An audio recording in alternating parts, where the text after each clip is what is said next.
It is, what is today? June 10th, 2020.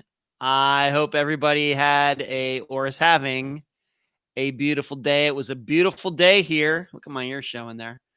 In Madeira Beach, Clearwater Beach, Florida. Boy, that's just drilled into my mind. That's where I used to live. Clearwater Beach, Florida. Beautiful day, but I did not really get outside at all, working on Friday's episode. Wednesday is usually a busy day for me. Tuesdays and Wednesdays and sometimes into Thursdays are the time when I get the episodes done, between listening to the interview and seeing how it came out and doing anything that I think I need to do with it, and then writing my part, although it's not a very large part, my part of every episode, of course, like the first 7 minutes, and then my summation at the end, and then recording that. Usually gets done over the course of Tuesday, Wednesday into Thursday. And then I have to mix that in with any phone calls that Emily schedules for me and anything else I have going on. But so today was getting up, writing of that, recording of it. And then I also talked to my dad on the phone a little bit. So few things going on. And in fact, I just completed most of the episode about a half hour ago. And I took just a little break to chill out, went outside for a little bit, looked off the balcony, and it was a beautiful day out there. Hello, Renee and Concha and LaFord and Tanya and Ann, Jasmine, Cherie, and Kathy.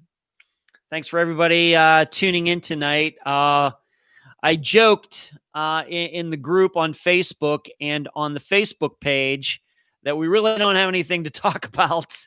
Of course, that was being very facetious. A lot of things going on, not just with Unfound, but of course with Chad Daybell, and of course we now know that remains were found in his backyard, and I'm going to be talking about that, but I don't want you to think when we get to that I'm going to be revealing any new information or anything. I'm just going to be analyzing it from a missing person's point of view and what I think that we can learn from this. Obviously, it's horrible, it's disgusting, it's terrible, and but we have to use these circumstances to try to help other people with them. That's the only thing that's going to be salvaged from this. We can't bring these two children back. So all we can do is try to learn as much as we can from it for the future. Michelle, hello, Michelle, and Indy, and Suzanne, and Susan. It's weird. Maybe I'm going to reveal a little bit too much about my personal life here, but over the course of my life, I have dated a Susie, a Sue, and a Suzanne in my life. I don't know what it is about that name. Now, the weird thing is that my biological mother's name was also Suzanne.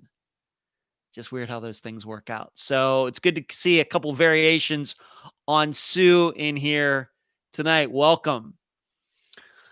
Otherwise, everything's good here. Like I said, talked to my dad today for maybe about 15 minutes.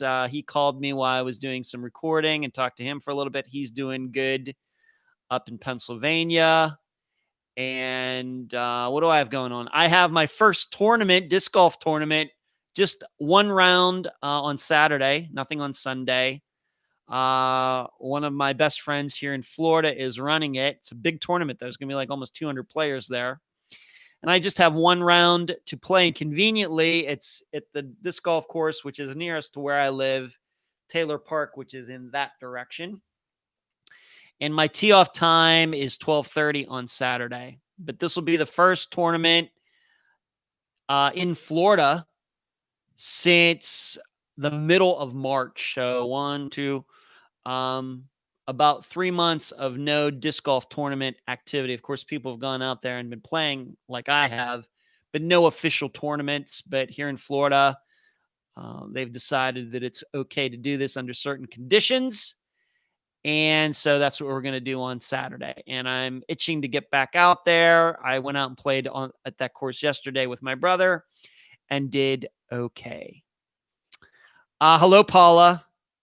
Michelle says, I date Mike's or Michael's, which is my father's name. Well, there you go. Me and you, Michelle. The funny thing, Michelle, is I have a brother named Michael.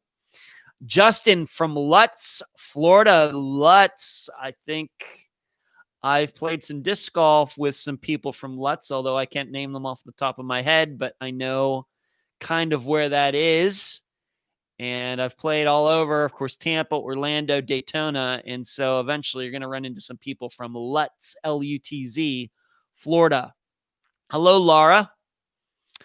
So that's what's been going on with me. Everything's been very good, very busy. And before we're done tonight, I'm going to be talking to you about a new program that we have coming out on Unfound for everyone that will be on YouTube. Another funny story was a couple days ago, must have been Monday. It was a beautiful day. So I took my bike out, this bike that I got a couple weeks ago, and I've been out on it. It was kind of ugly this past weekend for like 3 days in a row. So I really couldn't get out. So on Monday, it was nice. And what I do is I just go right out the back here onto the beach, and it's maybe a mile, showing my Western Pennsylvania accent there, just a mile up to the rocks. There's like a cause or a canal there that goes between where I live and where actually Clearwater Beach proper is. And I go up there, the rocks there, and I turn around and I come back. It's about a mile. I'm not looking to go miles and miles and miles on that bike. Just looking to get out there, a little workout going for about a half an hour. Well, going up was fine. Smooth, right down there by the water, felt great. Just breezed right up there. I mean, got up there really fast. Well, it didn't occur to me that I knew it was windy, but I don't know what I was thinking. Well, the reason it was so easy to go that direction was because the wind was blowing in that direction. So when I turned around to come back, oh man, it was tough. It was tough. It was 20 mile, biking directly into a 20 mile per hour wind right in your face. It was beautiful out otherwise. And that bike is not that aerodynamic, has the bigger tires on it. And it has 7 gears. But for wind conditions like that, when you're just an amateur like I am, you'd like maybe more gears that maybe even were a little easier to pedal. I was on the easiest pedal setting, and it was really, really difficult. I would say it only took me 10 minutes to bike up there.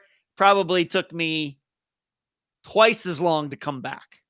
It was tough. My quads were aching just a bit.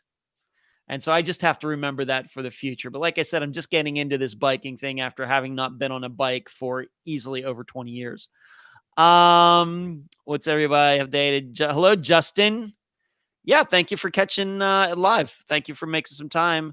Unchained, what's going on? One of my favorite, maybe my favorite Van Halen songs of all time, Unchained. But you're saying Unchained Melody.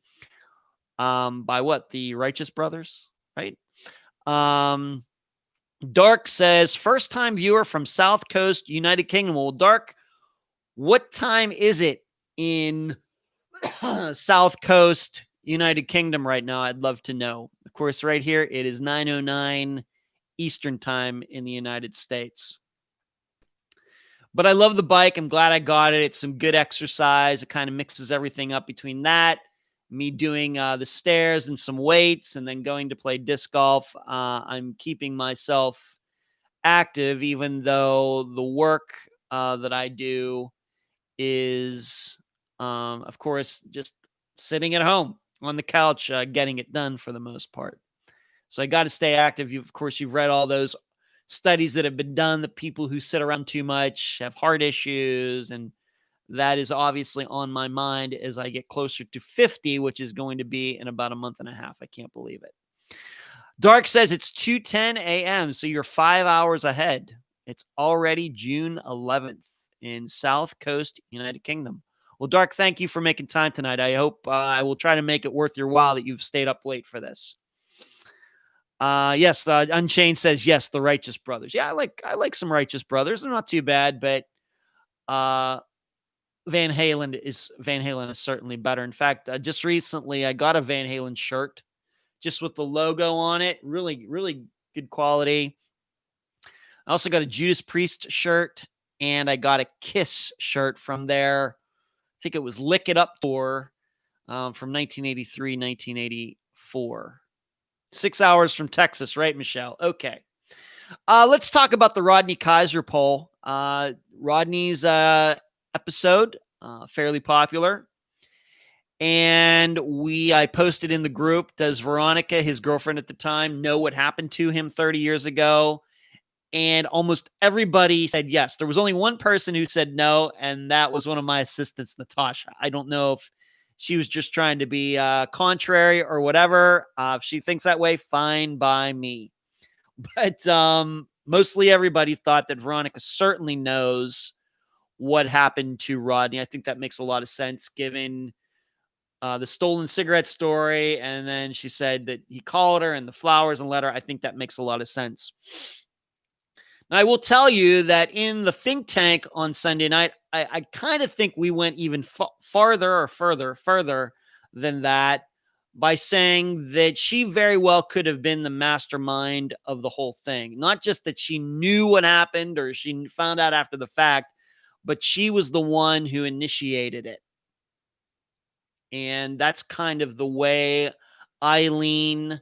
And that's what I wrote about in the blog on Patreon this week. And if you'd like to see what I wrote or write on Patreon over the last almost 3 years, patreon.com/Unfound Podcast. To get to read the blogs, just those, $2 a month. That's it. And you get a free ebook. Now, if you'd like to step up, there's a $5 amount, which gets you a few more ebooks. If you go up to $12, that's where things really, really start to happen between the Think Tank, which takes place at 7 p.m. Eastern Time every Sunday evening, where we talk in depth about the disappearance for that week. So like I said, just a few days ago, we talked about Rodney's disappearance. You have access to that, a very private link of a discussion that we hold over YouTube like I said, at a private link. And then on top of that, Unfound on the Ground, which is something new. Eric, one of my assistants, conducted that seminar or class or something like that back on May 24th. That was the first one. The second one, the next one, comes out this Monday at 8:15 p.m. Eastern Time. Once again on Zoom. I believe that he will be posting a link in the very, very, very private Unfound Think Tank group on Facebook. And then I will be posting a link on Patreon for the people who are eligible as well. Once again, 8:15 on Monday night for your premium. That's $12 and up people on Patreon. And I think Eric has something very good planned. And in fact, I think that he is sending out like an itinerary or questions and things like that before Monday, which is something he didn't do the first time around. Once again, this is something that I think he's tinkering with some suggestions from me and the other people who work on Unfound. So that second one is coming up very quickly. On June 15th, once again, Monday. I think they'd thrown around different times, maybe 7, 7:30, 8. And I think the compromise was 8:15 p.m. Eastern Time on Monday evening. The reason we moved it from Sunday right after the Think Tank, we just thought that was a lot because everybody that can be in the Think Tank can be in the On the Ground program. And I think that's just a lot. It's taking up a lot of time and brain power from people for one evening. So that's why we decided to split it up. Now, for all of you who are not premium Patreon members or who are not Patreon members at all, there's some good news regarding this. Within the next few days, Natasha will take that, we'll take that first Unfound program from back on May 24th, and that will become free on YouTube right here where you are right now within the next couple days, so you can hear kind of the first kind of get an idea of what goes on there. And I think it's going to continue to be honed. Really didn't know what to expect the first time around with it, because it's a little bit different than what I do here, what we do in the think tank. So you never know how it's going to go. But that first on the ground program episode will be made free on YouTube within the next couple days. So if you're patient enough, even though you're not Patreon member, if you're patient enough, you can wait and hear what goes on. Of course, those people who are paying, they get to take part. They get their opinions heard. They get to ask questions. They get to interact with other people during, once again, this seminar, this discussion that takes place on Zoom, not on YouTube. This is happening on the app Zoom, so people can hear each other and Eric can call on people. And it's conducted a little bit maybe like a college course, and that makes sense being that Eric is a college professor. And that, if you would like to, once again, be involved in all that, patreon.com/Unfound Podcast. Angela, thank you for the $4.99 super chat. She says, keep it up. I am going to do that. We are going to do that, Angela. So it's very nice for the super chat. If you're don't know what super chat is, if you would like to make sure that your comment or question gets seen during this chat tonight, that is one way to do it, by contributing a dollar amount, and then that will appear in the color, as you can see there with Angela, in green or red or something else, and then that catches my eye, so to make sure that I don't miss it. Super chat.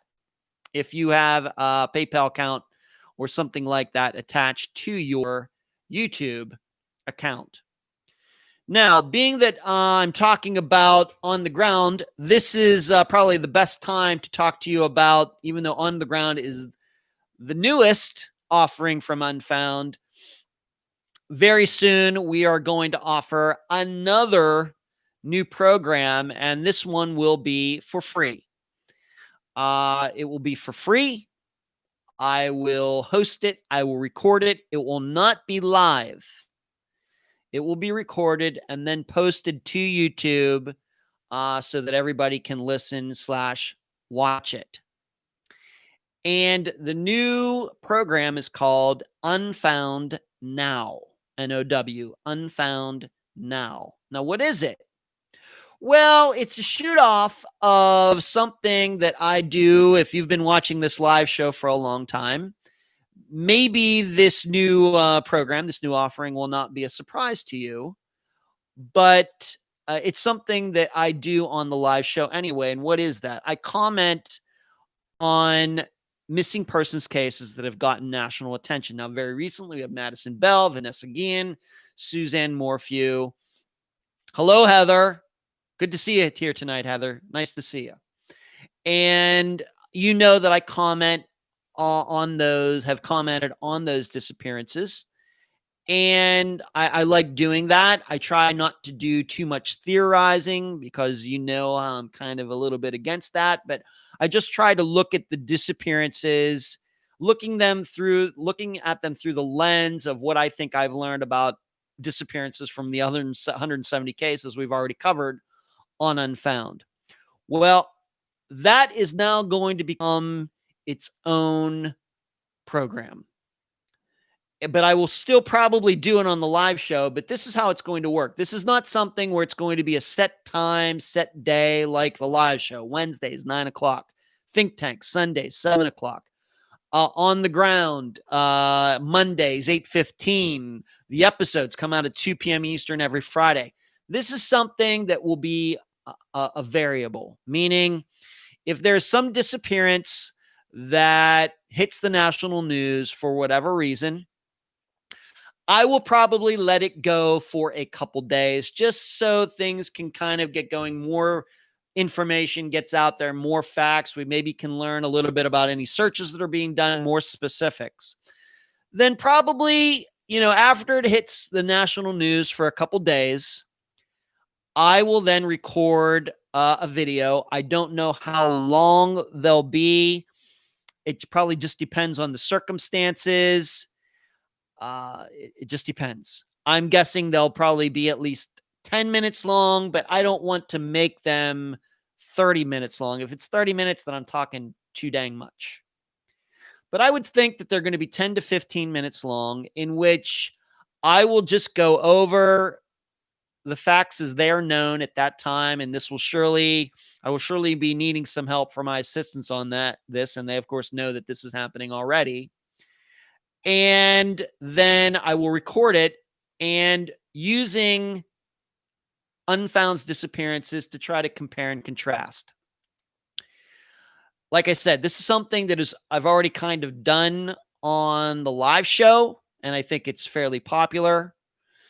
But really, I also got the idea from a YouTube channel that I watch that has nothing to do with true crime. It's called the Blanco Lirio channel, which is hosted by an American Airlines pilot.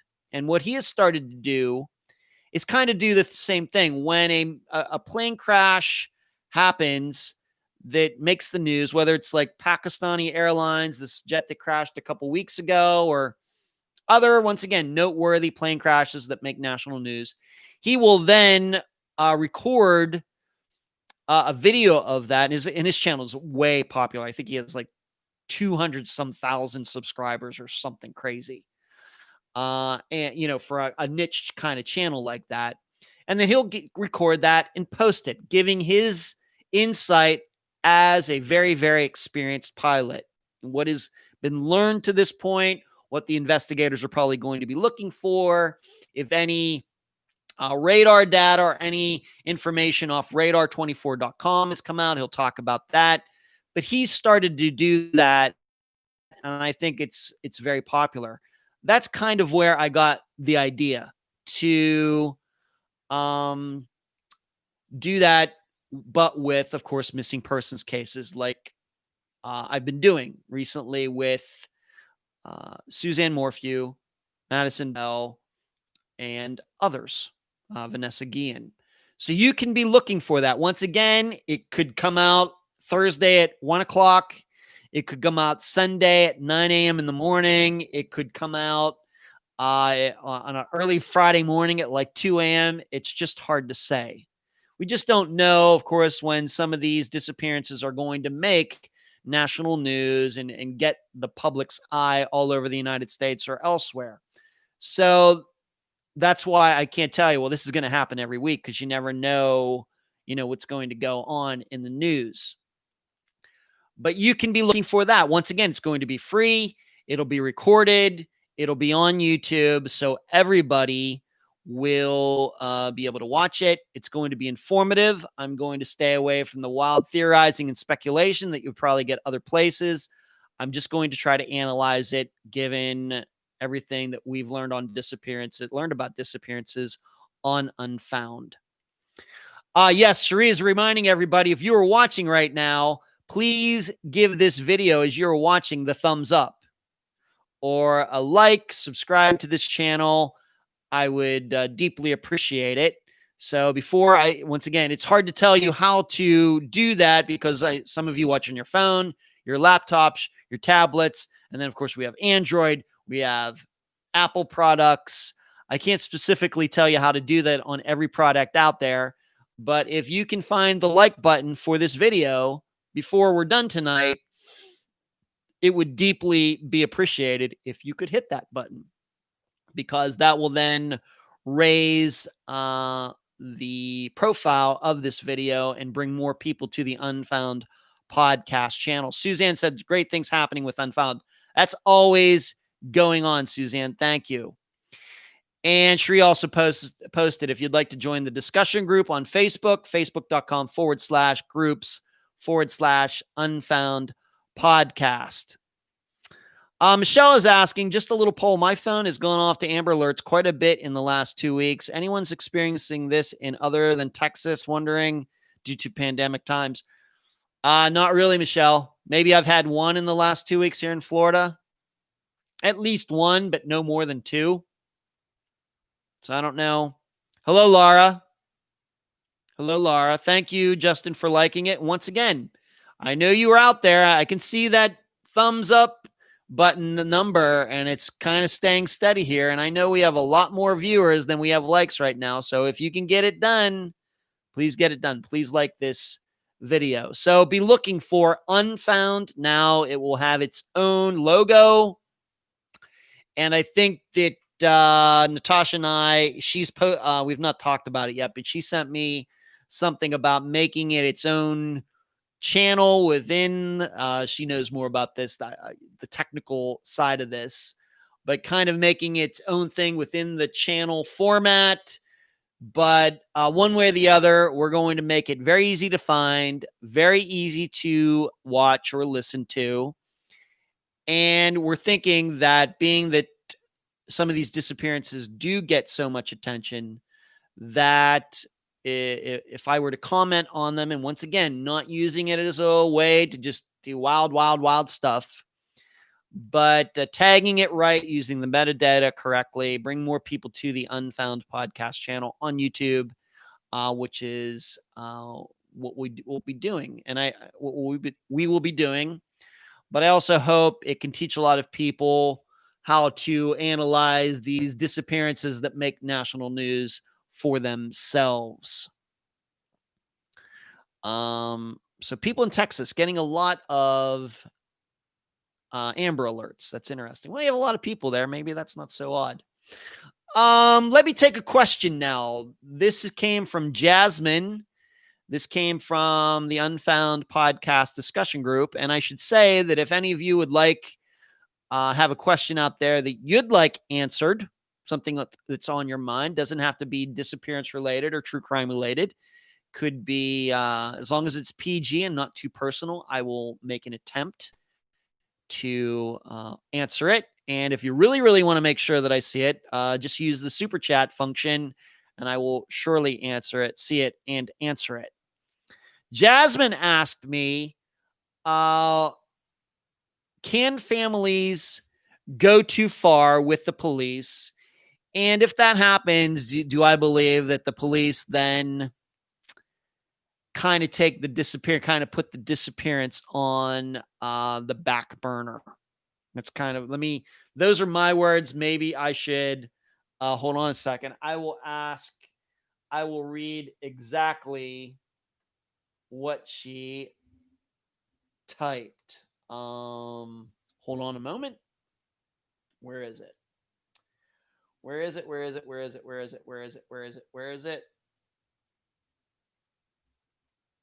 Okay.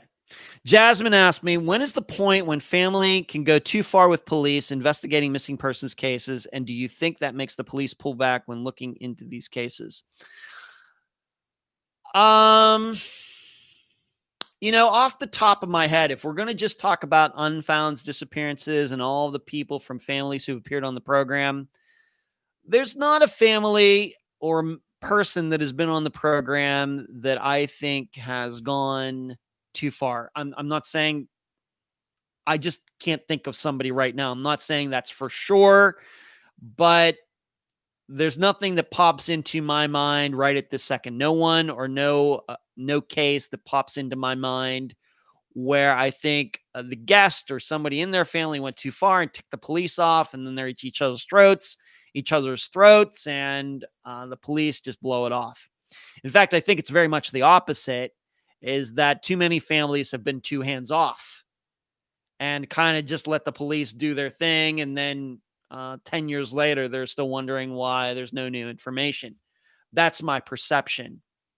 Now, do I think that some families have taken it too far? Yeah, and I hate, this. It seems like this disappearance comes up like once a month on here, even though we've not covered it on Unfound. But I could, yeah, there. Nikki knows, Jennifer Kessie. She knows where I'm going. Maybe Nikki is a longtime listener. I would never have. I don't know the Kessies. I've never talked to them. We've never attempted to contact them. I know I haven't. I don't think any of my assistants have. So, that is a situation where I think you get to the point where you're going to court to sue the police to get records and everything. At some point, things have gone off the rails somewhere. I'm not saying it's all the Kessie's fault. I'm not saying it's all the police's fault. There's probably a lot of blame to go around. But I would never tell a family to do that, mainly because what I say, tell my guests, I think I've even said it on the interviews, but I don't even mind saying it here. When it comes to dealing with detectives, investigators, whether it's the first investigator or the 10th one, 10 years down the line, is that you have to be nice, but firm. You have to be forceful with a smile on your face. Don't swear. Don't get in anybody's face, but you make them know you mean business nicely. And you make them know that them telling isn't going to stop what you're trying to do. But you say it with a smile on your face, in a very firm manner, and don't be tense. Don't have all the veins popping in your neck or anything. You just have that nice smile, but very firm pleases and thank yous and things like that. That's what I tell my guests, because like it or not, eventually you do need the police. They are the only ones who have the power to show up, serve warrants, serve subpoenas, put people in handcuffs, and all of that. Your private people have none of that power. Private investigators don't have it. Nobody has that except the police that work for the government. Okay, whether it's a local government, a state government, or the FBI, the federal government. They are the only ones who have that power. There's no way you can get around that. And we don't believe in vigilante justice at Unfound for any of these disappearances or anything else. So it doesn't pay to get on their bad side. That doesn't mean you kiss their butts and just let them push you around. You just have to stand firm, but be nice. But when it gets to the point where a family is going to court and all of these things, it's gone too far. I don't know any more about the Jennifer Kessie disappearance than probably any of you do. We have all our different theories, and I'm not getting into it here. But my perception is that relationship between the police and the Kessies got off track very, very early on. From the first day, when one of the detectives who showed up, she'll just be probably off with some guy. She'll just be back in a couple days, even though her family knew that she was a very ambitious young woman in the career that she was in, and she would never blow a fork like that. So obviously, it sounds to me like the police were the ones who got started off on the wrong foot, but we could say that just about any disappearance that's ever happened. And then the Kessies, I think, have just took it a little too far. All of these people are in pain. At times, they are going to do things that are irrational because all of them are feeling pain. They aren't getting the questions answered that they want, et cetera, et cetera, et cetera. You've heard me talk about all of this before. But you will notice that they won that court case. They allegedly got all this information that they allegedly couldn't get, and that case is no further ahead than it was. I'm not happy about that. I wish Jennifer's disappearance was solved 15 years ago. But I would never counsel them the way it seems they were counseled. It seems to me they probably have people around them who are yes people that just are going along to get along. They may have some lawyer who thinks that he's going to make a name for himself because of all this. And it's just not healthy. It's just not. Not to mention that it's 15 years later, and probably hardly anybody that's in that police department now was in the department in whatever year it was when she disappeared. So I don't know how you can give people a hard time now that weren't even involved in it 15 years later or 15 years ago. That's what I think I've learned. Every disappearance is unique. Every interaction with police are unique. But I would like to think that I would never counsel families to do what the Kessies have done. I think that if it's gotten to that point, then it's gone too far, and the odds of getting anything out of it are probably very low. So, but in addition, Jasmine, if you're asking me if families can go too far, if the police say, well, the hell with you, I'm going to guess that's probably has probably happened.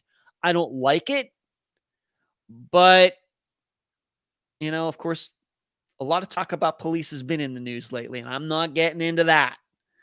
But police are humans too, and they have egos, and they have pride and vanity and all the 7 deadly sins. And we shouldn't be surprised if you or a family dings their pride, dings their ego, tells them that they're worthless pieces of crap, that suddenly they start to lose interest in you. That shouldn't be a surprise. It's not necessarily right because they have a job to do, but let's not try to extort these people, the investigators and detectives either. So yes, Jasmine, I'm going to say it probably has happened. It sucks. But we're just humans dealing with other humans here. So there's going to be a lot of imperfections. Dark says, just listen to the Lucas Deggerness episode. Any of the regulars know if he's still missing? He's certainly still missing, Dark. Certainly. Yeah, he is.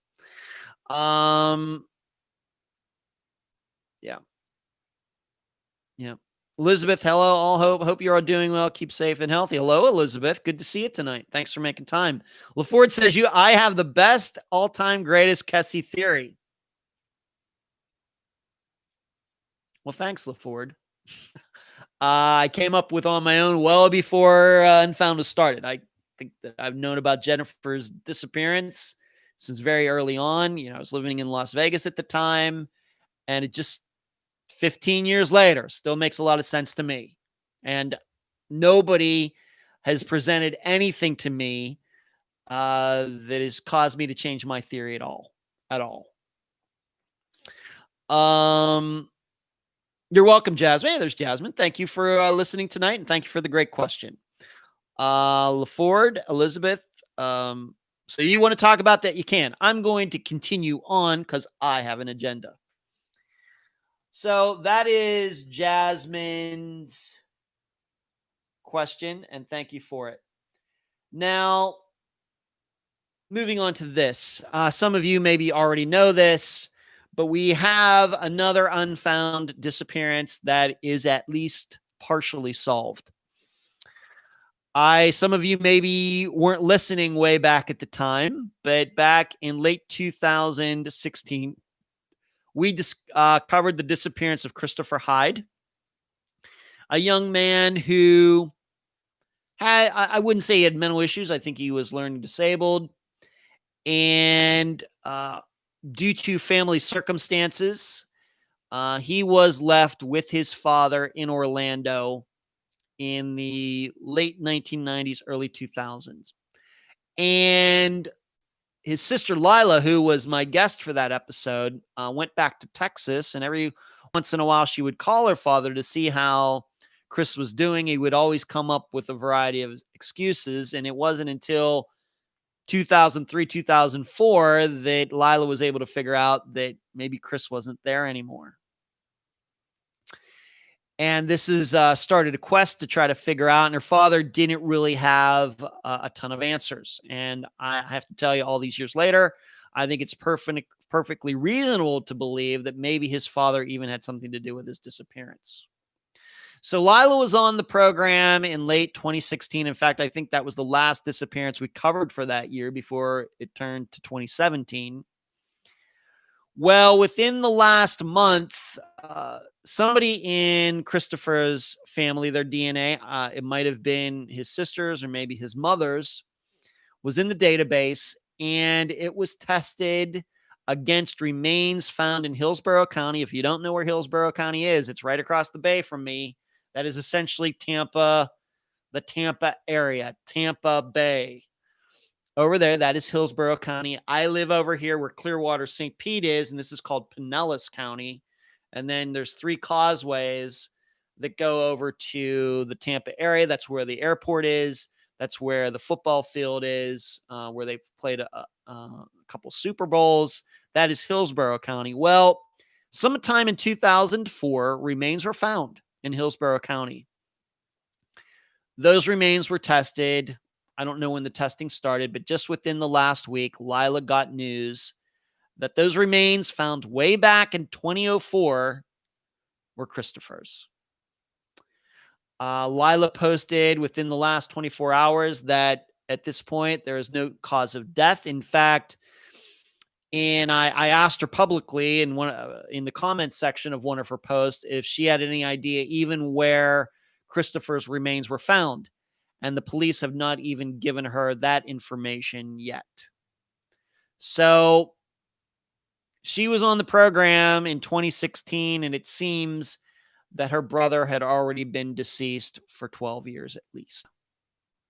Now, we just don't know how long. We don't know. I personally don't know what kind of condition the remains were in. Were they in the same condition as Tom Brown's, where there was only 30% found? Were they in Crystal Morrison's conditions, where I think most of her was found? I don't know. Will we ever know? I don't know that either. We don't know how long they were there before they were found. We don't know if they were buried. We don't know if they were found under an underpass. We don't know. But they were found. They were finally tested, and they were Christopher Hyde's. Now, the big question is, why did it take all this time to figure that out, even though I believe that their DNA, the family's DNA, has been in there for a while? And why didn't we know this way back in 2016? Well, I think the main reason is I don't think that Christopher's remains were ever posted on NamUs, because I can remember going at the time in 2016, going on NamUs and kind of just going through any unidentified remains found in the Orlando, and I did include Hillsborough County, this area, because there was a sighting of him allegedly down in Bradenton. I'm thinking, well, maybe he could have gone through the Tampa area. I included all those areas in my unidentified remains search. No remains with his ethnicity, his height, his weight, etc. None of them were close to his description. So I think the reason that this went unsolved for so long, even though the remains were found in 2004, is because somebody over in Hillsborough County just never entered it in NamUs. I'm pretty sure. I think that had that been done, I think his remains would have been found, and well before Unfound ever came along, and Lida would have never been on the program.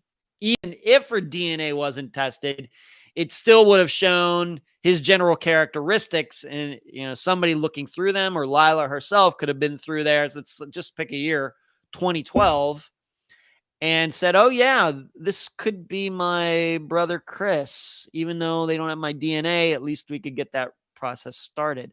I don't think he was ever on NamUs. So I think that's why. I don't know that either. I don't know.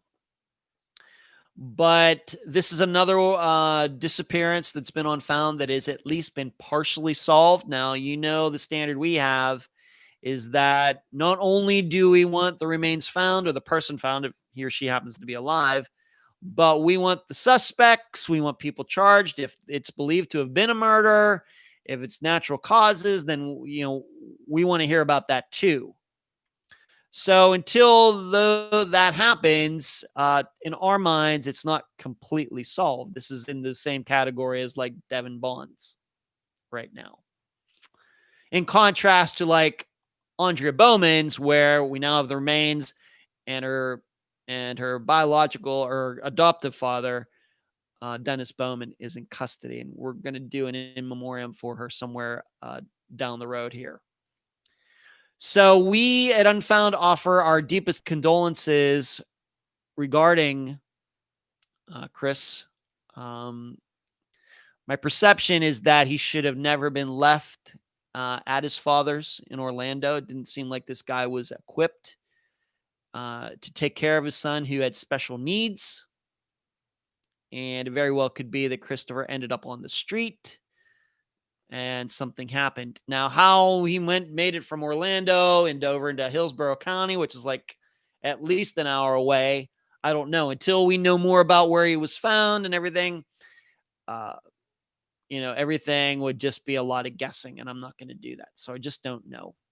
So Christopher Hyde's remains were found, identified through DNA, but that's about all and we know that the remains were discovered in 2004. That's about all we know.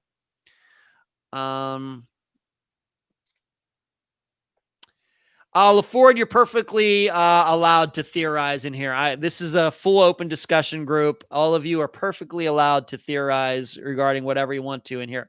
I'm just not going to do it here, but I have done it with Jennifer's disappearance before. I'm not going to do it again. Dark says, I always thought one of the workers did something illegal. That is certainly one of the theories that is out there. Elizabeth kind of supporting Dark's ideas. And Elizabeth says, very easy to, it's certainly a theory out there. It's not a theory that I've subscribed to, but I know that it is very popular. Let me do something. Shri, I'm sending you a message.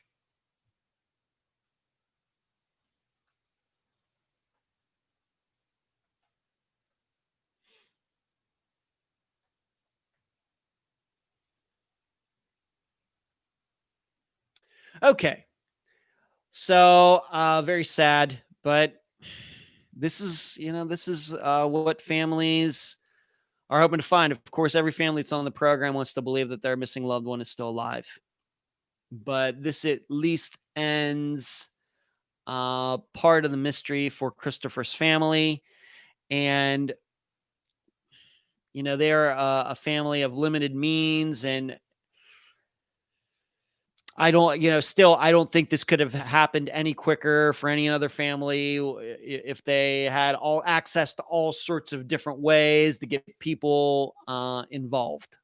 I think this is just something the way it went, and I don't think that anybody could have changed that. The only big difference I see is that surely when NamUs came around, what was it, 2008, 2009, that surely his remains should have been ones that were entered into that database, but it doesn't seem like they were.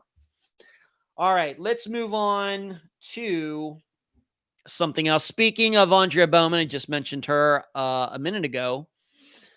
Dennis Bowman is, I guess, entering a plea for the murder he's been charged with in Virginia. I did not have a chance to update to see what he pled. Did he plead guilty, not guilty, or anything else? But I believe, being that I follow Kathy Turkanian on Facebook, that was supposed to happen today.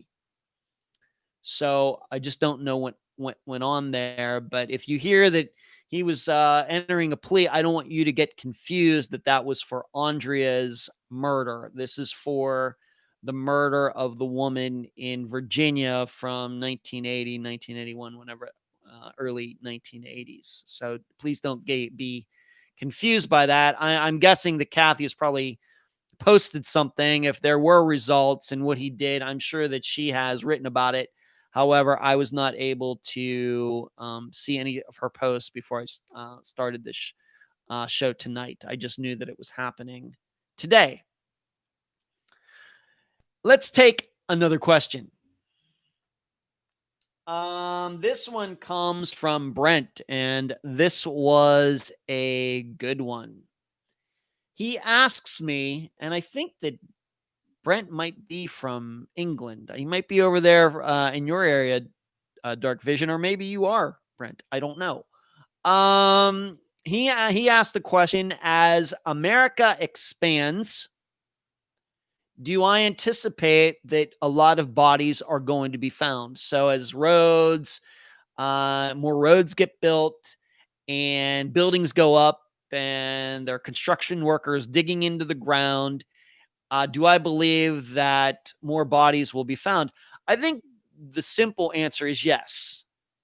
Ultimately, I guess you could say if the entire United States just became nothing but concrete and steel, and there were no more trees and everything, and then absolutely there would be a lot of remains of missing people found. That doesn't mean that they were murdered or anything else, but surely there would be a lot of human remains found, and some of those would be missing people, and I'm guessing some of them would have been murdered and buried or thrown down a well or something like that. Surely. And in fact, we've already had one of those cases on the program, even though we got to it we've had a couple. Even though in one of the cases, we kind of got to it in a roundabout way, and that would be Jolene Matthews, where I interviewed Steve Pankey, who I guess is still considered a suspect in her disappearance and murder. The only reason she was found is some gas company was digging a new line out there in Colorado and came across the remains that were buried.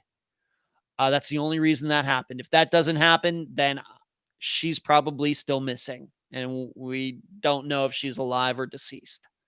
So, Brent, I think there's good evidence to believe that what you're saying is true. We even kind of had that in the Crystal Morrison disappearance, where what happened? Her remains ended up being on private land that was not allowed to be searched at the time she disappeared. And what happened? We had a couple surveyors that had eminent domain rights to go on there to do some surveying for, I guess, the widening of a road or whatever else, and they came across her remains. If they weren't planning to do something to that road in that area, her remains aren't found. So, Brent, I think that the easy answer is yes. Now, what does that mean as far as statistics go? It just depends on how quickly the United States is going to expand. I mean, if we're talking like 100 years down the road or 500 years down the road, if we can keep this union together, there's always going to be areas of the United States that will be protected. Of course, environmentalism is a growing trend and has been growing, and more people want this beautiful land, beautiful scenery, the trees, the lakes, the canyons, and everything else preserved. And those efforts will probably hinder. You need to go to talk to, I guess, to David Paulides about this. But just statistically, there will always be places in the United States that will never be touched by any construction ever. And so there's always going to be a chance that many remains in those areas are never found. And we do know that, unfortunately, too many remains in those areas are just found by accident. Somebody just happening upon somebody who went missing. The person was in that area just going on a hike, comes across remains that might have been there 10, 20, 30 years. Just happenstance. So it's a fascinating question. I think the general answer is yes. But I also know that, of course, the United States is never ever going to be all concrete and steel. So there are always going to be areas of the United States where bodies remains that may never be found.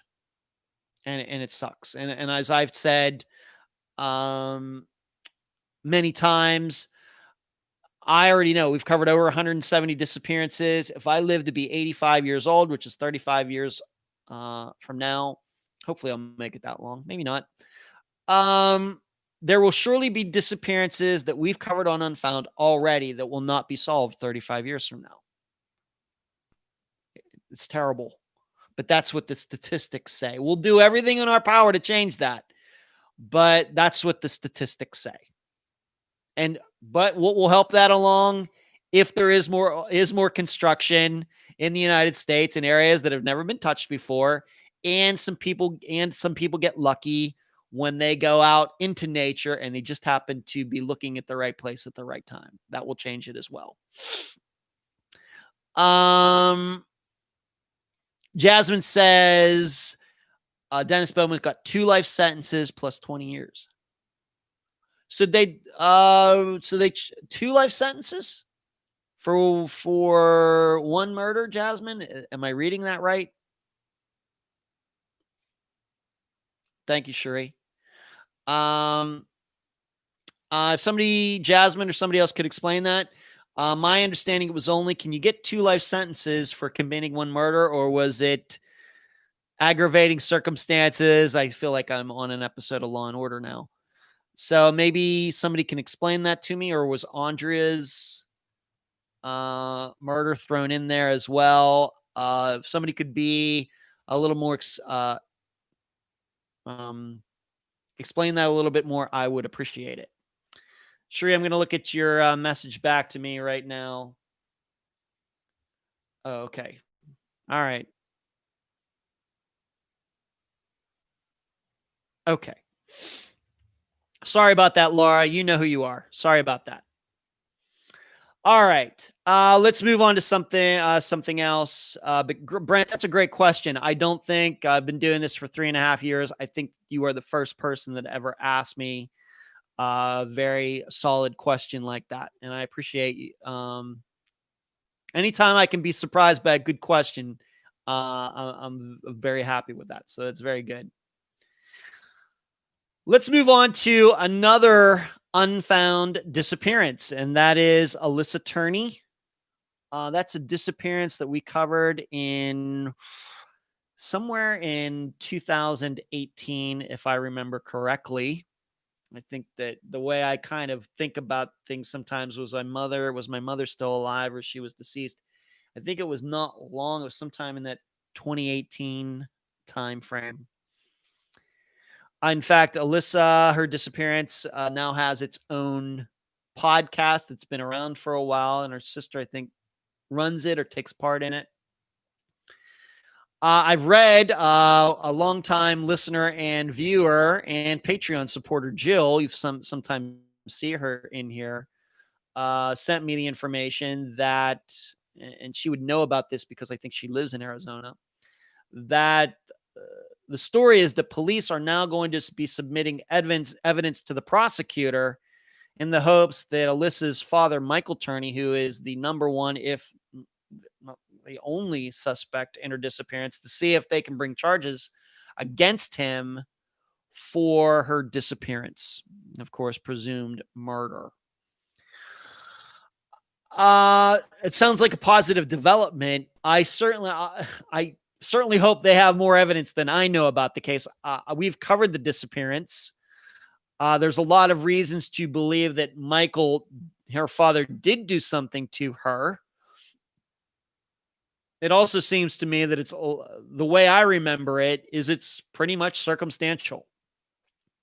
He went to pick her up halfway through the day, and then he has his story about how she wasn't around there. Of course, if you remember going back, there were allegations that he might have been abusing her somehow. And if you'll remember that video that he was taking, and she said something on it, and then he shut off. It's not the way I remember it, is that he told her to shush or something and turned off the video, something like that. Certainly a good reason to believe that he did do something to his daughter. But the way I understand the case, it still seems like it's a lot of circumstantial evidence. I'm not saying you can't convict somebody with circumstantial evidence, but I also know that I think juries are going to be hesitant to do that if it's a father. If it's some boyfriend and there was a history of abuse and getting called by the cops and domestic calls, and this guy had a history of doing this to other women, on and on and on, then I think a circumstantial case is going to seem like an easier one to win. But being that it's a father and you have this teenager, we have to remember the suspect gets a say in all of this too through his defense attorney, and we have to think of it in those terms. So the way I think about it, it seems a little shaky right now. Once again, if Michael Turney wasn't her father, if it was John Smith and he was her boyfriend, and he had slapped Alyssa around a few times and gone to jail a couple times, then I think you might have a better chance. But there may be, absolutely, could be facts that I don't know about, that none of us know about, that could make the case winnable, have a higher probability of being won. But that's seemingly going on right now in Arizona. We shall see if it goes anywhere. Jasmine says yes, in 20 years for burglary. So she got 2 life sentences. So one for the woman in Virginia's murder and a life sentence for Andrea's murder too, Jasmine, and then an additional 20 years for burglary. Is that right? Okay. Yeah, please continue to clear that up if you can. Don't be afraid to write a long explanation if you'd like. Okay. So we have Alyssa Turney, once again, a disappearance that we covered back in 2018. Jasmine is now saying, no, just the case of Virginia. So he got 2 life sentences for committing 1 murder. Okay. All right. Let's move on to this. I'm going to be having, some of you already know this if you are in the group or on the page on Facebook, and I might have even posted this on Twitter, that I will be joining Dr. Grace Telesco on the Fischler College of Education and School of Criminal Justice page again this coming Monday. So June 15th. A lot of things going on June 15th. Me doing this interview and then the second on the ground program episode on Monday night. I'm going to be on Facebook Live once again, on that page, the Fischler College of Education and School of Criminal Justice, just like the first time around. We're going to use Zoom again. That seemed to work out just fine. But it's going to be at 1:30 in the afternoon. This is Grace's choice. I think it's because she's running a class or something like that, so her kids will be accessible, in contrast to something that maybe is more adult, a time that's adult friendly in the evening. But this is going to play at 1:30 Eastern time. Dark Vision, being that you were over in the United Kingdom, I guess that'll work perfectly for you. But that's when it's going to happen, 1:30 on Monday afternoon. I'm looking forward to it. As I've stated many times, I thought that interview that Dr. Telesco and I did was great. I think that our personalities and the way we talk and the way we think about these disappearances meshes very well. And I have so much respect to her, for her, given her, of course, her career with the NYPD and now what she's doing at Nova Southeastern University. And the first program we did back at the beginning of May was very well received. And in fact, I think that video on their page has more views than anything else they've done there. So that's very positive. The case that I picked out to discuss this time, after consultation with my assistants, is Cameron Remmer.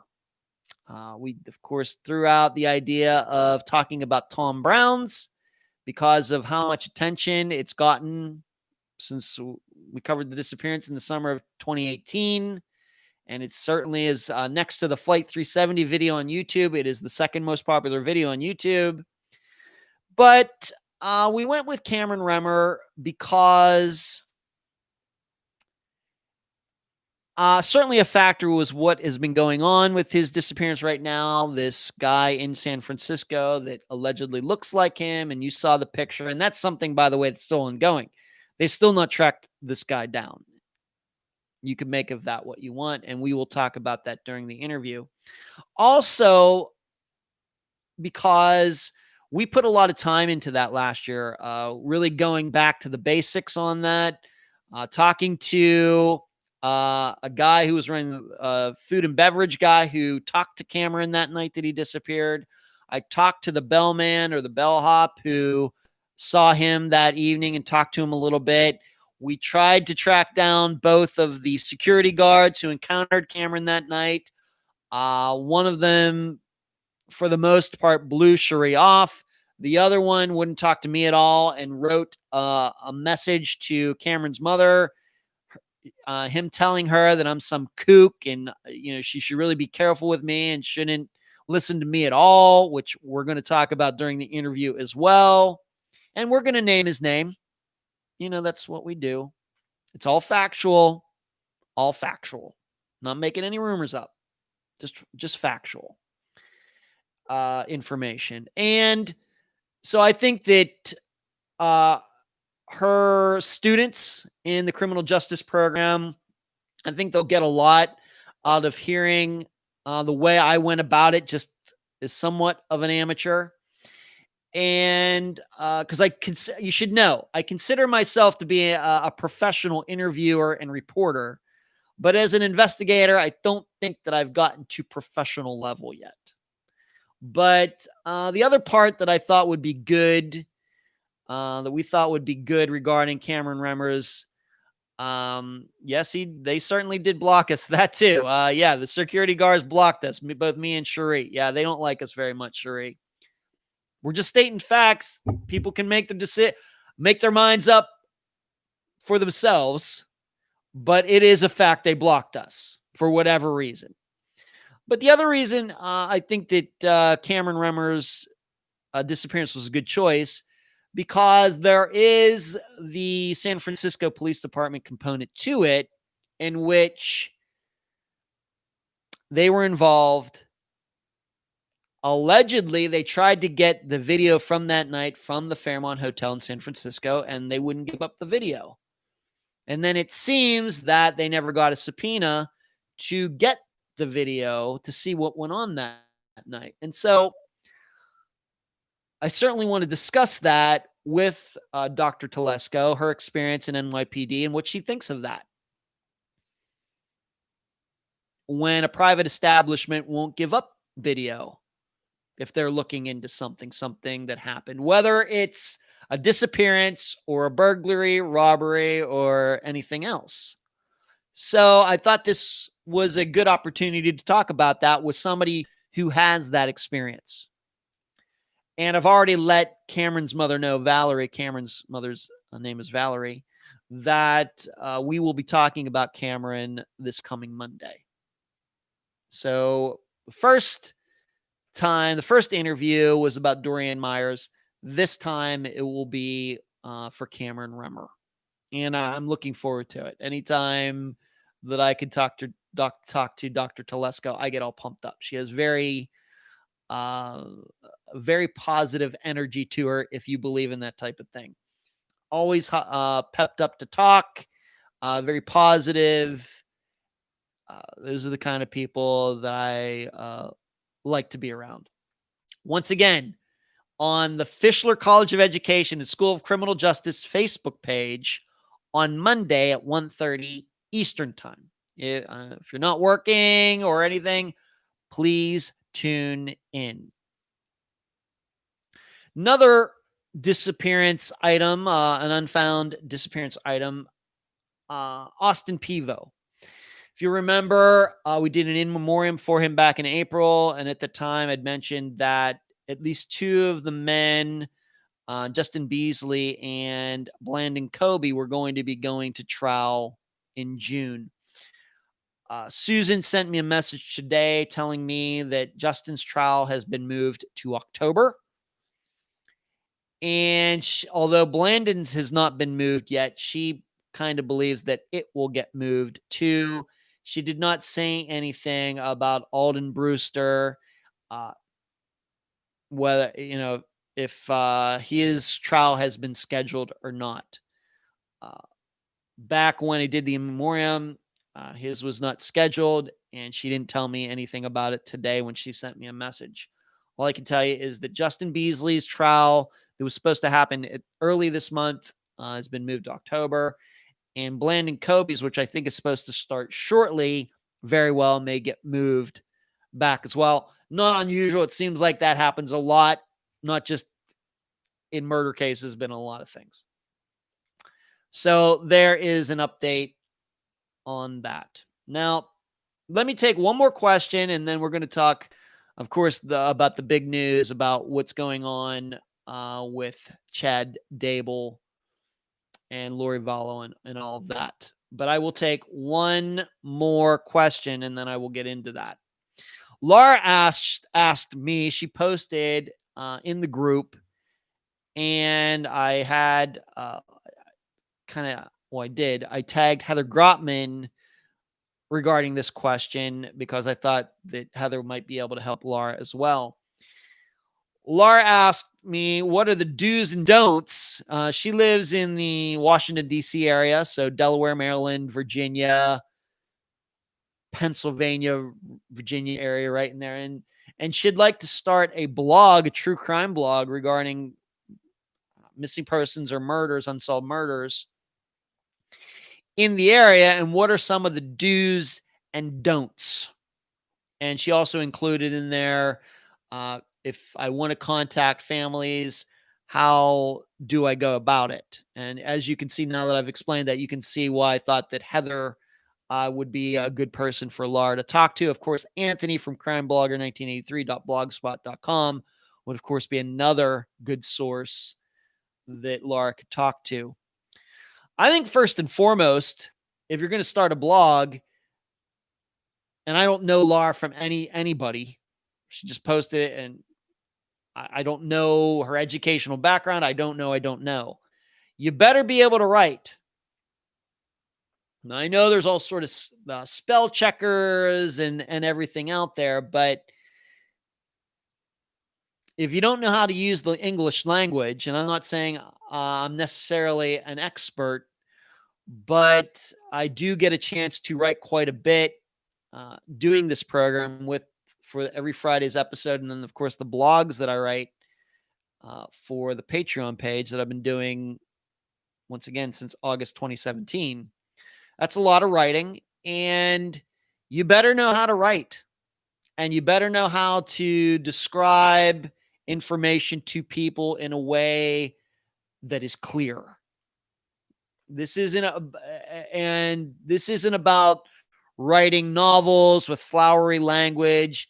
Just keep it simple, minimal amount of adverbs and adjectives and short paragraphs. You better understand all of that if you're going to write a good blog. Now, some of it probably is going to be on the job training, meaning your 100th blog probably is going to be written a lot better than your first one. But your first one, as far as writing goes, better be good. And this is before we ever get to any sort of information about the disappearance or interviewing anybody. You better be comfortable about sitting in front of a computer and writing something and being very, very honest about how good or bad your writing is. That's the first part. Because my perception is that when you do a spoken program, like Unfound, like any podcast out there, I think that listeners are very forgiving. If you don't use the right verb tense, if you say for he and I instead of for him and me, they'll let that kind of stuff go. But when reading, it's a totally different game. Now, I know these days the perception is because of social media that and texting and doing stuff with your thumbs that you can get away with English and using the English language in a way that it wasn't made to be used. And you can do that. People do that. And I'll even admit, as much as I write real stuff, when it comes to texting and other things, I will admit sometimes I take some shortcuts with the language. But if you're writing a blog and you want it to be good and you want it to be professional, at least even if you're not getting paid, but for it to seem professional, then you better write well.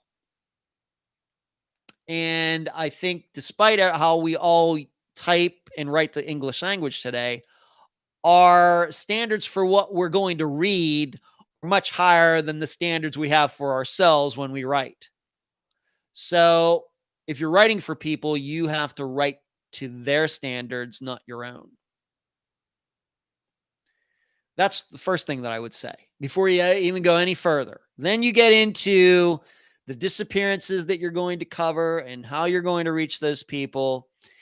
And as I learned early on when I was doing this by myself, and then it was me and Emily, and now everybody else that works on the program, we all know that there is quite a bit of rejection that goes on in contacting people, and whether they say they're going to call you at a certain time and talk to you at a certain time, and whatever they're going to tell you, it runs the gamut from people who are just so reliable to people who absolutely say they're going to be there when you call, you leave a message, and they never call you back. It's the entire range. As wide as that range you think it can be, that's how wide it is. So you have to get used to that. That if you decide that you want to write about these particular cases, and you find someone to talk to, don't be surprised if you get rejected by at least half of them. In fact, early on, probably the percentage will be even higher than that because you have no track record. And even with us at Unfound, as much as we've done over the last 3 years, we still get rejected. I still get no call, no shows. In fact, that happened for this Friday's episode I'll talk about in a bit. Those things still happen. And I don't know what you can do about that. That's more a reflection of the person you're trying to contact than you yourself. But early on, it may be a reflection of yourself simply because you're just a nobody. You have no track record whatsoever. You just have a blog that has no writing on it yet. But if you do get people on the phone and you get to talk to them, you have to assure them that everything that, at least for now, is confidential. That they're going to tell you things, you're going to look into them, and then you can talk again once you feel that you're more up to speed on that disappearance, so you can have more questions. So when you do choose to write, you can write as complete a blog as is possible. So these things take time. I don't think you should think that I'm going to get to talk to a person on a Monday, and then by Friday I can crank out a blog on that missing persons case, that unsolved murder. If that's your idea, you're probably wrong. You're probably wrong. And if you do pull that off, it's probably not going to be very good and very thorough. So, but I think you always have to be honest with these people. If they don't want to tell you some things, then you have to handle that with a smile. If you have to be very careful when it comes to certain things they tell you, and you have to judge, if I write this, am I going to get sued or not? A lot of things go into this. And these are the same things that we contemplate at Unfound all the time. People saying, did we cover that disappearance well enough? Why did those people reject us? Why did these people over here say they were going to talk to us and then blew us off? Should we say this name in the interview? Shouldn't we say this name in the interview? What are we supposed to do there? These are all topics that you need to contemplate, whether you're going to do a true crime podcast or you're going to with the spoken word, or if you are going to write about it. So it's fun. No, I love what I do. It's work, but it's enjoyable work. But if you're getting into it because you think it's just going to be some little, I'm just going to do this thing. It's so popular. True crime's so popular and it's so fun and everything. Then you're probably getting into it for the wrong reason. So there you go. That's my answer to your question, Laura. I think it's a very good one. I don't know if I've gotten a question about blogs necessarily. I think that I've just gotten questions about how do I start my own podcast, which is something a little bit different. But I thank you for that question. Okay. Let's get to the very tragic news regarding what we now know are the deaths, almost for sure murders, of Tylee and Joshua / JJ Daybell, and how Chad Daybell is now in custody for their murders. The remains were found on his property just within the last 48 hours, and the remains of both children have been identified. They hadn't been seen or heard from since last September. And of course, regarding their mother, Lori Vallow, and all the other things the other deaths and everything, I'm not going to get into all of that. I'm just going to stick to this. And I'm not the expert on this disappearance. I surely have not followed it as close as some of my assistants have, Cherie, Heather, Carrie. But I just want to look at this from a disappearance point of view. And once again, it shows why we don't cover very many child disappearances on the program. Why? Because a large majority of the time, it's a parent or a step parent or that boyfriend who is responsible. So it's very hard to find somebody that you can trust to talk to.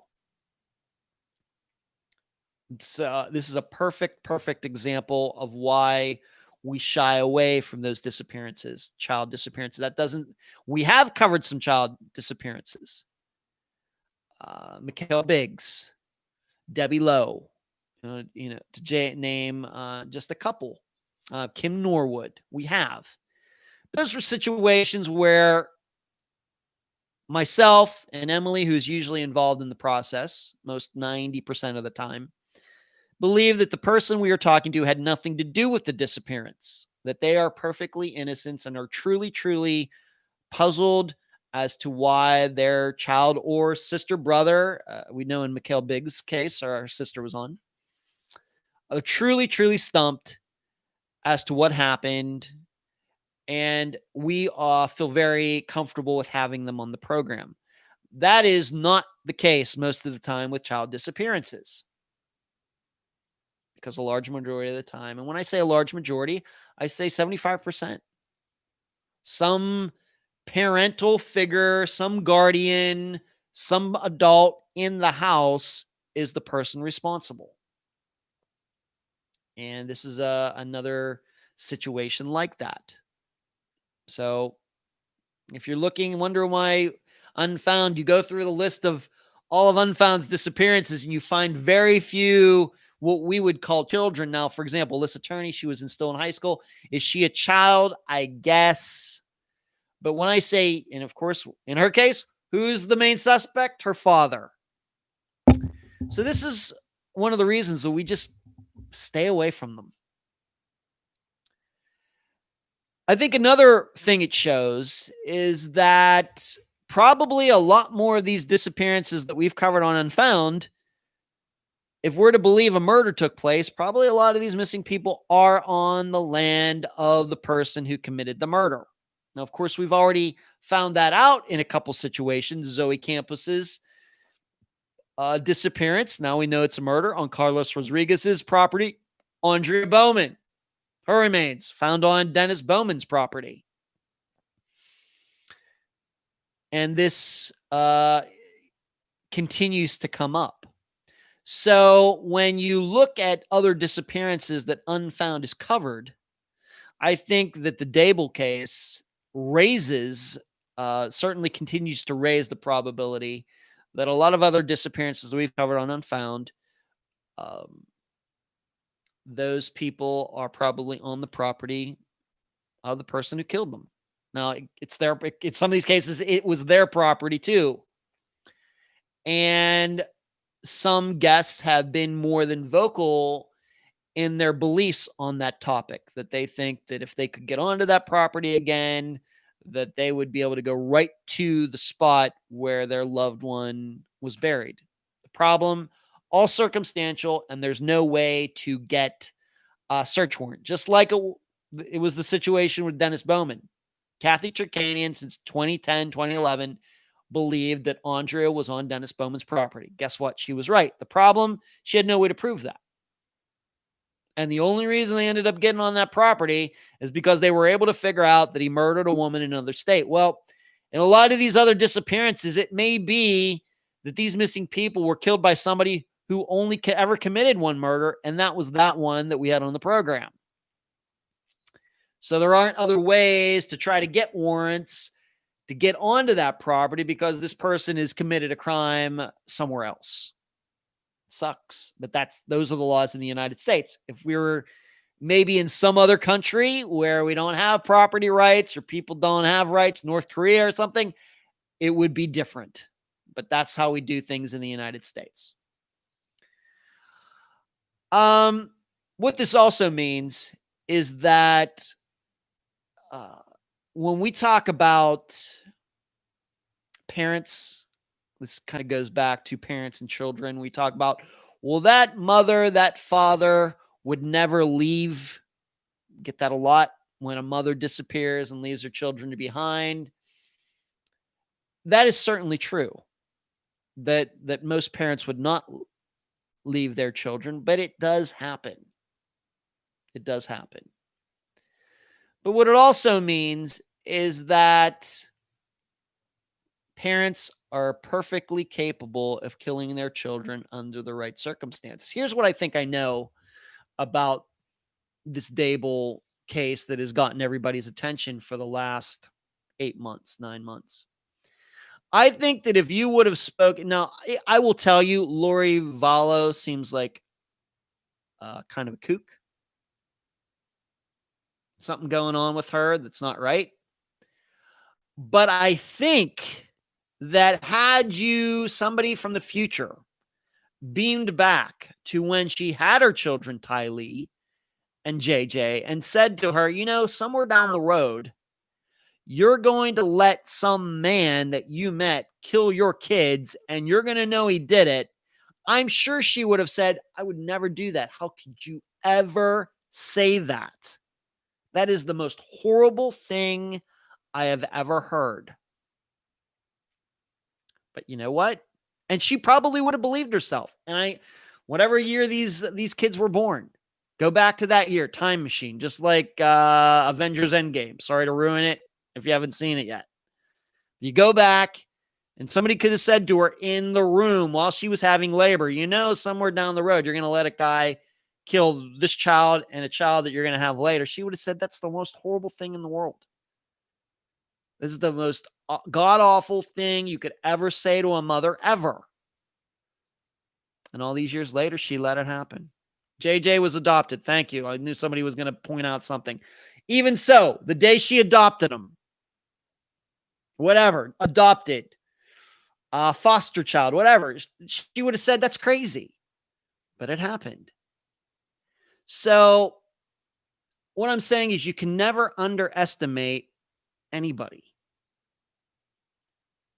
You never can underestimate anybody. I know, like I said, it seems to me that Lori was a unique individual.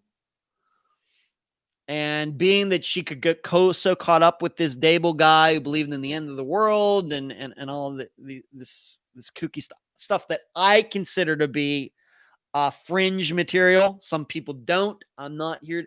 As long as you don't kill anybody and don't rape kids or rape anybody or anything, belief system fine with me. As long as you're not committing any illegalities and immoralities, I don't care. I don't care how many it may be considered fringe or not. But obviously he was fringe and a bad guy and an immoral guy. And he and Lori Shirley took part in the killing of these two kids.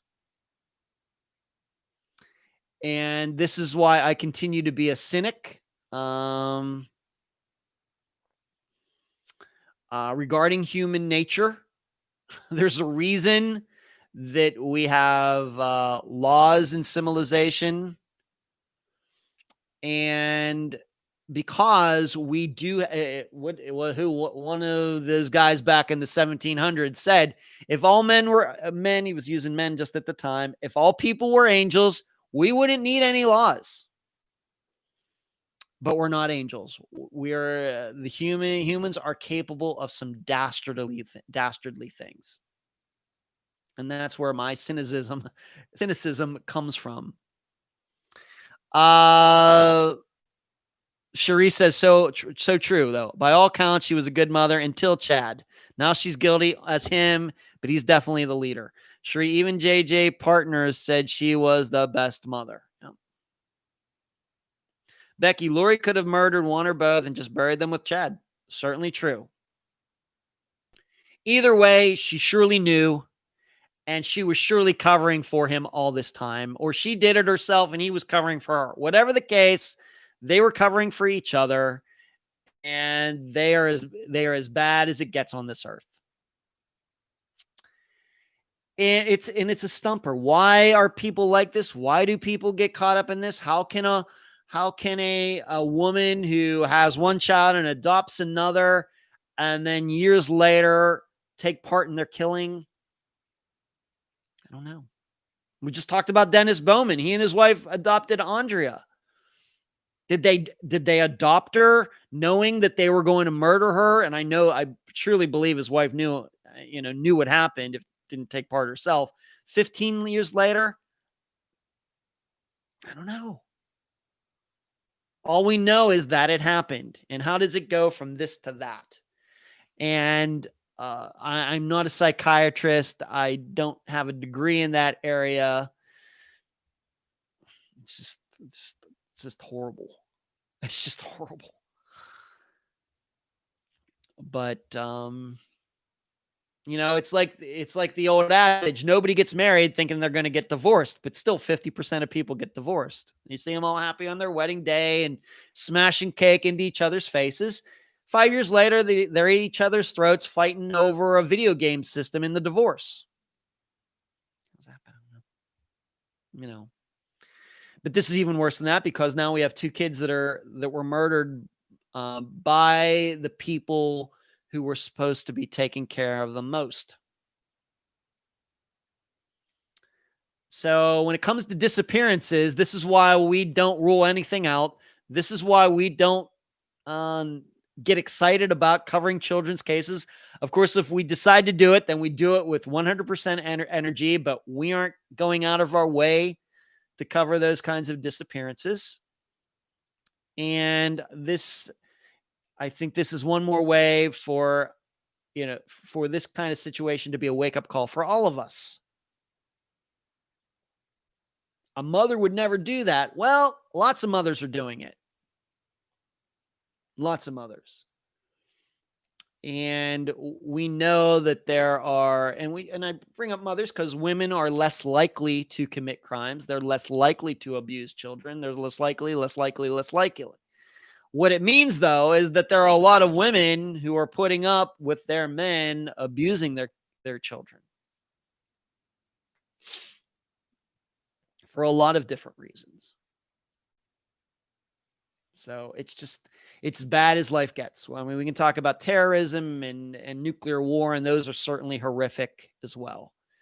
But when you talk about children who are relying on their mother, adults to, provide for them and feed them and provide all these things for them, and those same people kill them. At least when it comes to terrorism, those people are the enemy. When it comes to nuclear war and all that other stuff, those people are the enemy. This, in so many ways, just seems so much worse. Michelle, then they will claim, even if she was the best mother, couldn't marry. Yeah, true. James Madison, thank you, Sheree. I knew it was one of those guys. Thank you. I knew it was one of those guys. Michelle says, and then claim religion as the reason. Yep. And hopefully that won't fly. Becky says, I hope they don't plead insanity. Hello, Carlene. Thank you for joining in tonight. Mark Dark says, yes, hopefully not. Letitia Staunch is trying this insanity card. Becky, that's going on as well. Right. Another situation just like it. That little boy was relying on her to be his stepmother, to take care of him, get him to school and everything. And what'd she do? She kills him. And once again, even in Letitia's case, had you told her 15 years, in the year 2019, you're going to kill a little boy, I'm sure she would have said, that's crazy. That's insane. How dare you say that? But it happened. Just don't know what goes on. Just don't know. So I'm just looking at it from a missing person's point of view. There are other people out there who have been following this from the beginning and know all the statistics and dates and times. And that's, I just am here to voice my opinion from a missing person's expert point of view. This should certainly, once again, you put this fact in your mind on how you look at disappearances down the road. That's because that's the only thing we can do now. These kids are lost. They're deceased. It sucks. So what do we have to do? We have to learn as much as we can from this and try to apply it in other situations and try to make the best of it. That's all we can do. If you believe in that type of thing, Chad and Lori will answer for this on another plane. Once again, if you believe in that type of thing. But here in the material world, we just have to do the best we can.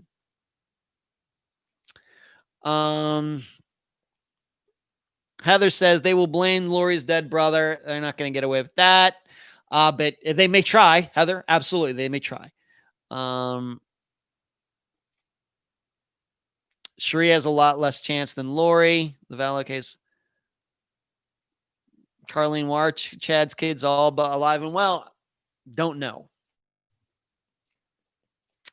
They're going to get some defense attorney. I'm sure they'll come up with some creative defense and how those remains found, their bodies ended up on Chad's property. It was all set up by some, as somebody said, using religion as the reason. They may do that and try to point at some other rival group or something. I don't know. I'm sure they'll come up with something that will make our eyes roll. Sheree says, well, if you believe Chad and Lori, it will be in 6 weeks. As far as the end of the world, well, I guess we can all stop paying our rent and mortgages and everything then. So that's really all I have to say about that. But it does push forward the idea that some of the disappearances we've covered on Found, the remains are surely on the property where the person was living, surely, even though those people weren't children. Maybe one more thing. Disappeared was on the ID channel as I was working on Friday's episode, and I'm going to get to that next.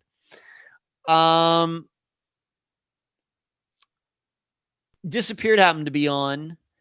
They ended up playing Zoe Campus's Disappearance, and I forget the name of the other ones. They were not ones that we've covered on Unfound. There was a young man who was a football player, I think, in California, who disappeared. His car was found on the highway, and it had hit the guardrail or something, and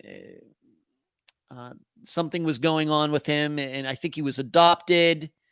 I think he was biracial. I forget his name, like Schindler or something like that was his last name. And then there was another one with Bear Diaz, which coincidentally, I've actually talked to his mother. We've not yet covered that disappearance. In fact, I know a while ago, I had assigned Cherie to see if she could track down a couple people. That was a while ago. Cherie kind of got away from that. But I've actually talked to his mother about his disappearance. He was a young man who was suffering from diabetes. And I think the best theory on that right now is his roommates did something to him. But they were in a row. There was like 5 of them in the row early today, maybe 7 in the morning till like 1 in the afternoon, something like that.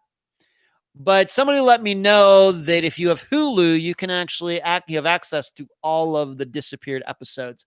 I don't have Hulu, but I do have Netflix and I do have Disney Plus, but I don't have Hulu. So if you have Hulu and you haven't seen some of the disappeared episodes, that's one way to watch them. Because I notice now online, it's tougher and tougher to find them for free, which viewing them would be illegal. So that came up today. I had posted that Zoe Campus's disappearance was going to be airing, and some people were asking, well, how do I get to watch that? And I guess it's on Hulu. Hulu has the rights to playing all those. Kathy Logan in Washington. Logan Schneiderman. Thank you, Jasmine. That's right. Yes. Or Schindelman or something. Yeah, Schindelman or something like that. Right. That one was on there. There was another one where forget her name once again. A woman was at home and it looked like she just walked off. There was like 2 glasses of wine there, and there was an answering machine, and it said somebody named Jim was looking for her, and it turned out that this guy was like a coworker. That disappearance, that one was on there as well, and they found out after the fact that she was like deep in debt, like $50,000 in debt and credit cards. So there was a thinking that she might have just walked out of her life. That was Nancy Moyer. There you go, Jasmine. Yes. So those are a few that were on disappeared earlier today. I did watch them while I was sitting there doing Unfound work. Let's move on to this Friday's disappearance. And that will be the disappearance of, we got another couple this week. We do those once in a while. Kristina Branum and Christopher Mittendorf. They disappeared. The accepted date is July 27th, 2006. However, there could be a little bit of wiggle room in there. This episode is going to be called In the Box, and I'll explain to that to you in a second. They disappeared from Hardin County, Tennessee. Once again, July 27th, 2006.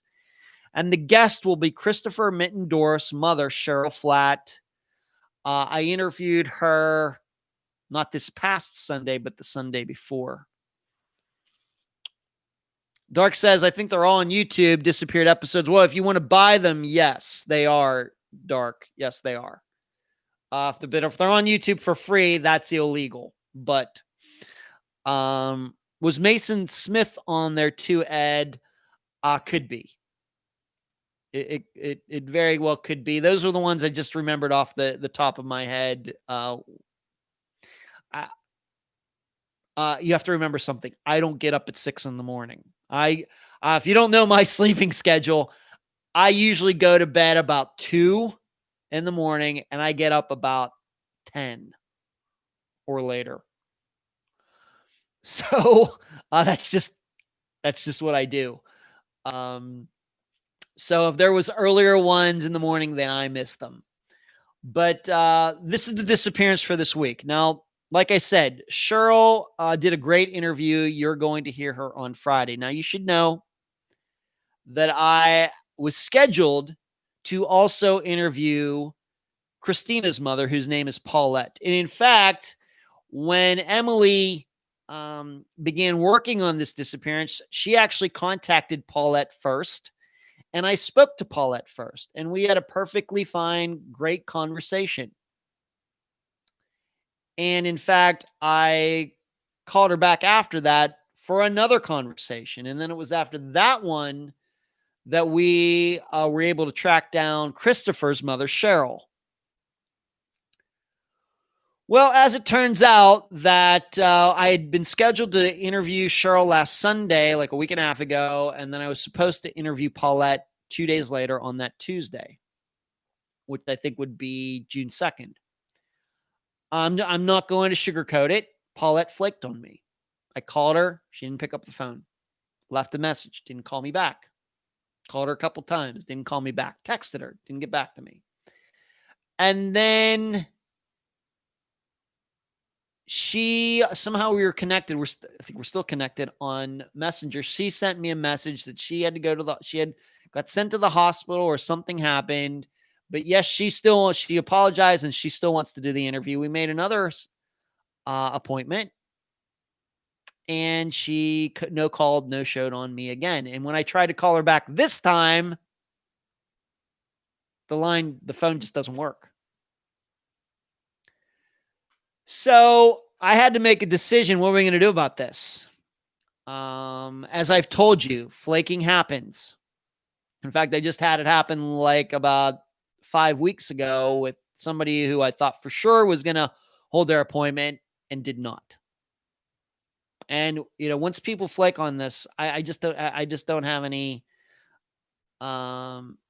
patience for that. There's just too many other people to help to try to track down people who can't keep appointments. There's just too many other people who will hold appointments and will be there when you call to try to track down these people who just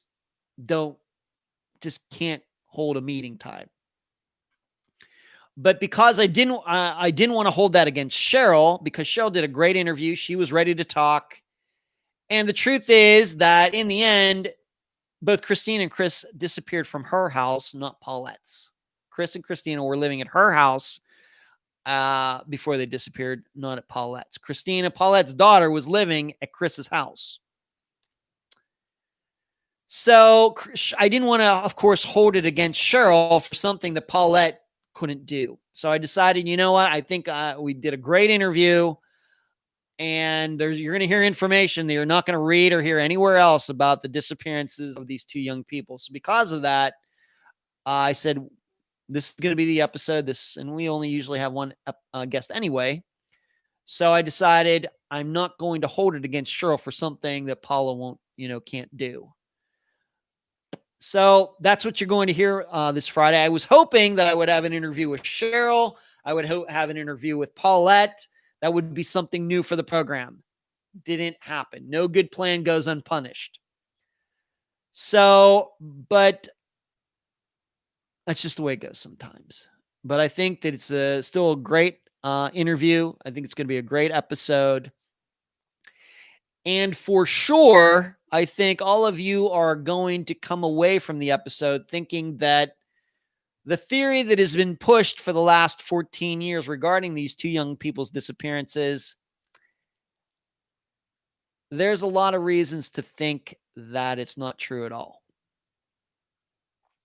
The reason it's called In the Box is because what happened the day after they disappeared, the family acquaintance, I would not call him a friend, came down to the house, went into Christopher's room in his mother's house and took out a box and took it away.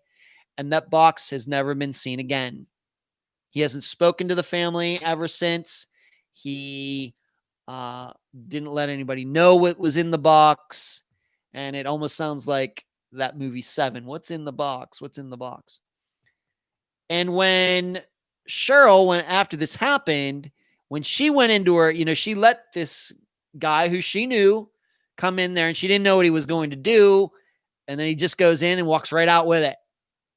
So when she went into the bedroom and saw that he had gotten something out from underneath the bedroom, underneath Chris's bed, she went under there and she found a box belonging to Ed Bogus, who all these years has been thought of as being the perpetrator of these two disappearances. Well, like I said, I think you're going to hear information from Cheryl on Friday that could point you in a very different direction. And it does have to do with this other box that was taken that night after Chris and Kristina had disappeared. Talking about Mason Smith, I am vaguely familiar with that disappearance. It rings a bell. The name rings a bell, but that's about it. Elizabeth, have you talked about the Long Island serial killer yet? Elizabeth, I think I have at one time, but not recently. I know there seem to be some things going on there, that there's a 911 call is going to be released. The call that the one girl made, her body was eventually found out there. It has to be released. Maybe it has been released already. I don't know. I really don't know I'm not a serial killer type of guy, Elizabeth, even though one of my favorite movies is Zodiac. But professionally, I do disappearances. And although some disappearances could be caused by serial killers, I am surely not an expert on the Long Island serial killer and all the remains that were found out there several years back.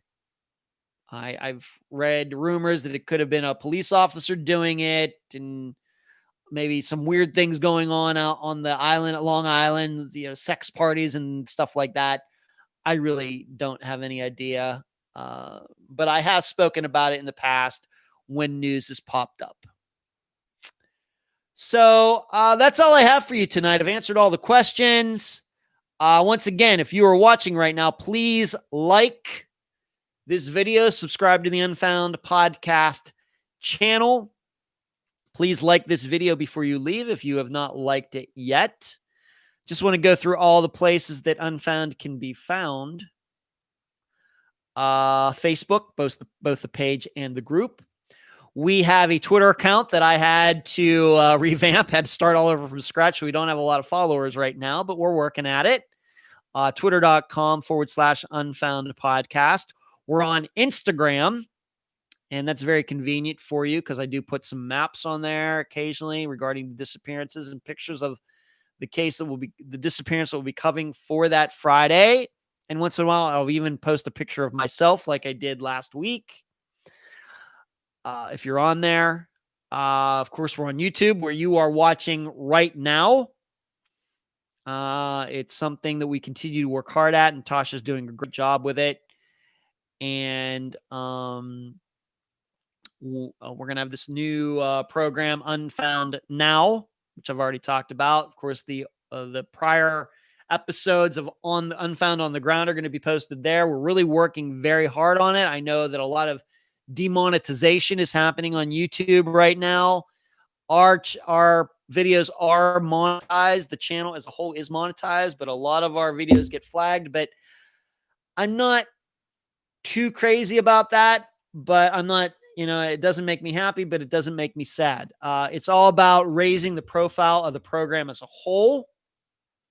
And it's not about automatically trying to generate income. That's why we're there. We're there on YouTube. We're here on YouTube to raise the profile of the cases that we cover, the people that we interview, and the program as a whole. That's always the number one goal.